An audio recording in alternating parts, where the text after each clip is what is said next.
నిజంగా చాలా చాలా సంతోషంగా ఉంది. నా కష్టాన్ని జగనన్న ఎప్పుడూ గుర్తిస్తాడు, ఎప్పుడూ నన్ను ఒక చెల్లెగా ఆశీర్వదిస్తారు, నాకు ఎప్పుడూ అండగా ఉంటారని మీ అందరికీ కూడా తెలుసు. 2014లో జగనన్న నాకు నగిరి నియోజకవర్గం నుంచి పోటీ చేసే అవకాశం ఇచ్చినప్పుడు నా చెల్లి మంచిది, ఆమెను గెలిపించండి, మీకు అండగా ఉండి మంచి చేస్తుంది అని జగనన్న అందరికీ కూడా పిలుపునిస్తే అన్న మీద గౌరవంతో అన్న చెప్పిన మాట ప్రకారం నన్ను గెలిపించడం జరిగింది. సో నగిరి నియోజకవర్గ వాయిస్ని, వైఎస్ఆర్ కాంగ్రెస్ పార్టీ వాయిస్ని అటు అసెంబ్లీలో ఇటు ఆంధ్రప్రదేశ్లో వినిపించడం జరిగింది. అలాగే 2019లో మళ్ళీ జగనన్న రెండోసారి నాకు టికెట్ ఇచ్చి ఆశీర్వదిస్తే దేవుడి ఆశీస్సులతో జగనన్న ముఖ్యమంత్రి అయ్యారు. ఇక్కడ నేను ఎమ్మెల్యేగా గెలిచి భగవంతుడి ఆశీస్సులు, జగనన్న ఆశీస్సులతో మళ్ళీ నేను మంత్రిని కూడా అవ్వటం జరిగింది.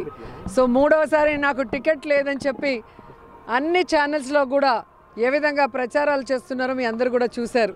నేను అప్పటికే చెప్పాను, నగిరి అంటే రోజా, రోజా అంటే నగిరి, జగనన్న అండగా ఉన్న ఆడబిడ్డని నేను, కాబట్టి నా సీట్ ఎవరు నా నుంచి తీసుకోలేరని నేను కాన్ఫిడెంట్గా చెప్పడం జరిగింది.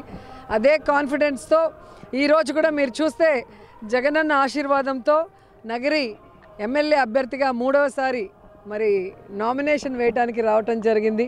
నా నగిరి ప్రజలు ఎప్పుడూ కూడా జగనన్నకి నాకు ప్రేమతో అభిమానంతో అండగా నిలుస్తున్నారు అనేది ఈరోజు ర్యాలీ చూస్తే మీకే అర్థమైపోయి ఉంటుంది. ఇది నామినేషన్ ర్యాలీయా లేదా విజయోత్సవ ర్యాలీయా అనేది మరి ప్రతిపక్షాలకి దిమ్మ తిరిగి మైండ్ బ్లాక్ అయి ఉంటుందని నేను అనుకుంటున్నా. ఎందుకంటే 2019లో జగనన్న వాగ్దానం చేసినప్పుడు రాజన్న బిడ్డకు ఒక అవకాశం ఇద్దామని ప్రజలు 151 సీట్లు ఇచ్చారు. కానీ ఈరోజు జగనన్న సంక్షేమం, అభివృద్ధి రెండు కళ్ళగా ఈ రాష్ట్రంలో అనేక కార్యక్రమాలు చేశారు. ప్రతి కుటుంబానికి మరి ఎంతమంది ఉంటే లబ్ధిదారులు అంతమందికి సంక్షేమమే కాకుండా ఆ కుటుంబంలో ఉన్న వాళ్ళకి ఆరోగ్యానికి ఏ విధంగా అండగా నిలబడ్డాడు, ఆ కుటుంబంలో ఉన్న పిల్లలకి ఒక క్వాలిటీ ఎడ్యుకేషన్ ఎలా ఇచ్చాడు, పేదవాళ్ళకి ఇళ్ల పట్టాలు ఇచ్చి ఇల్లు ఎలా కట్టించారో మీరు చూశారు.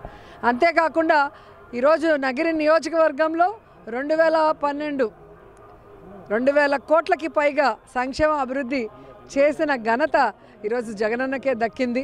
జగనన్న ఆశీస్సులతో ఎన్నో అభివృద్ధి కార్యక్రమాల్ని, polytechnic college, ITI college, 100 bedded hospital, urban health సెంటర్లు, టెంపుల్లు, మసీదులు, ఎలక్ట్రిక్ శ్మశానాలు అన్నీ చేయడమే కాకుండా ఈరోజు నగిరి ప్రజలకు ఎటువంటి కష్టం లేకుండా రెవెన్యూ డివిజన్ చేసి ఇచ్చారు నేను అడగగానే.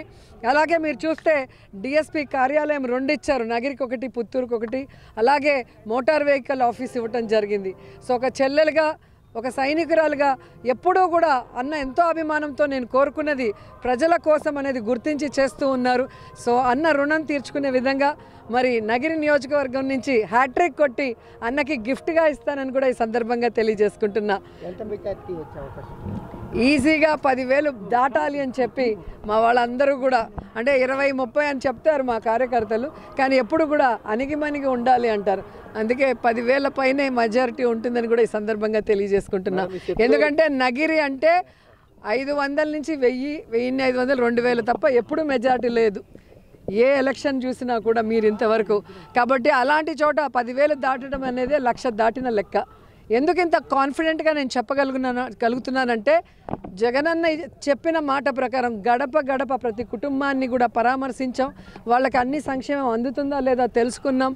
ప్రజలు కోరుకున్న అభివృద్ధిని మరి జగనన్న ఇచ్చిన గడప గడపకి మన ప్రభుత్వం ఫండ్స్తో చేయటం జరిగింది, తుడా ఫండ్స్తో చేయటం జరిగింది, ఎండోమెంట్ ఫండ్స్తో చేయటం జరిగింది, MLA funds, MPP funds, ZPTC, ZP ఫండ్స్తో కూడా ఎన్నో అభివృద్ధి కార్యక్రమాలు చేశాను. కాబట్టి ఈరోజు కాన్ఫిడెంట్గా నేను చెప్పగలను, అటు జగనన్న సంక్షేమం అభివృద్ధి, ఇటు మేమిస్తున్న అభివృద్ధి, అలాగే నా చారిటబుల్ ట్రస్ట్ ద్వారా నేను ఇక్కడ ఉండి చేస్తున్న సర్వీసు. అండ్ ముఖ్యంగా ప్రజలు 24 అవర్స్ ఏ టైంలో ఫోన్ చేసినా అందుబాటులో ఉండి వారిని ఒక సిస్టర్ లాగా, ఒక డాటర్ లాగా ఈరోజు వాళ్ళందరికీ కూడా అండగా ఉన్నాను. కాబట్టి అంత కాన్ఫిడెంట్గా నేను చెప్పగలుగుతున్నాను. నాకు ఓపిక ఉన్నంత వరకు కాదు, ఊపిరి ఉన్నంత వరకు నగిరి ప్రజలకి మంచి చేస్తాను, జగనన్నకి అండగా ఉంటాను. అంటే ఈరోజు ర్యాలీ చూసిన వాళ్ళకి సగం మందికి భయం అనేది వెన్నులో వణుకు పుడతా ఉంది. విజయోత్సవ ర్యాలీగా అనిపిస్తుంది. ఏ విధంగా సమాధానం చెప్తారు? ఒకటే చెప్పగలను సార్, వెన్నుపోటు రాజకీయాలు చేసే పార్టీలకి, వెన్నుపోటు రాజకీయాలు చేసే నాయకులకి వెన్ను విరిగేలాగా ఈరోజు ర్యాలీ జరిగింది. మే 13th ఓటింగ్ కూడా అలాగే జరుగుతుంది. అంటే ప్రజలకు మీరు పర్సనల్గా ఏమైనా ఒక అజెండా అంటే మేనిఫెస్టో ఏమైనా ఇచ్చారా, ఏమైనా హామీలు ఇస్తారా? నేను ఎప్పుడు చెప్తుంటాను, నేను అది చేస్తా ఇది చేస్తానని ఊరికే గత ఎమ్మెల్యేలాగా వాగ్దానాలు చేసి గాలికి వదిలేసే క్యారెక్టర్ కాదు. ప్రజలు ఏం కోరుకున్నారో అవన్నీ కూడా చేసుకుంటూనే వెళ్ళాను. ఈ రోజుటి వరకు మీరు చూడండి, ఒక 5 మండలాలు మన ప్రభుత్వం రాకముందు 2019 ముందు ఎలా ఉంది, ఈరోజు ఎలా ఉంది అనేది మీరు చూస్తే మీకే అర్థమైపోతుంది. సో జగన్ గారు ఇచ్చే సంక్షేమం అభివృద్ధి కాకుండా ఈ నగరి ప్రజలు కోరుకున్న అభివృద్ధి కార్యక్రమాలను కూడా జగన్ గారి దృష్టికి తీసుకెళ్ళి ఆయన ఆశీర్వాదంతో ఈరోజు అన్నీ కూడా చేసుకుంటూ వచ్చాను. మిగిలినవి రాబోయే 5 సంవత్సరాల కాలంలో ఖచ్చితంగా చేసి ఇస్తానని కూడా మాటిస్తున్నాను. Thank you so much. సమస్య లేని ఇల్లు ఉండదు, పరిష్కారం లేని సమస్య ఉండదు. బంధాలు గొప్పవి, బాధలు చిన్నవి. మీ సమస్యని మేము పరిష్కరిస్తాం.